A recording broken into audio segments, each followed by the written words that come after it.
দেখেন তো অ্যাড্রেসটা কোথায়। সবাই এই ভিডিওটা দেখুন। কলম দিচ্ছেন কেন? আরে ভাই মোহাম্মদপুরে গেছিলাম, ওইখানে অ্যাড্রেস দেখতে গিয়ে তারপর আমার ফোন নিয়ে চলে গেছে, এজন্য আজকে আগে কলার ধরছি, এখন বলেন এই অ্যাড্রেসটা কই। কে কি করলো ওইটা আমাকে বলতেছিলেন? আমাকে দেখে কি ওই টেপের মনে হয়? আমার মতো ইনোসেন্ট ছেলে পাবেন? আমি একটা বংশীয় করে পোলা। ভাই আমাকে অ্যাড্রেসটা না বলা পর্যন্ত আমি আপনার কলার ছাড়তেছি না। আপনি তো দেখি নাচর বান্দা, দেখি অ্যাড্রেসটা। এই যে ওরে এসা দূরে খুঁজেন, চাইন চিলেই যে। ও এইখানে, থ্যাংক ইউ সো মাচ ভাইয়া। কি হলো লোকটা কই?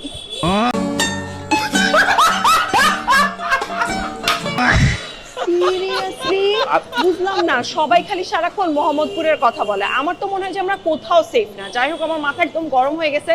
তো ভিডিও দেখে আমরা কি শিখলাম? মানে চায় খেতে যায়, 5 টাকার জিনিস খেতে যায় আপনার ফোনটাই চুরি হয়ে যাবে।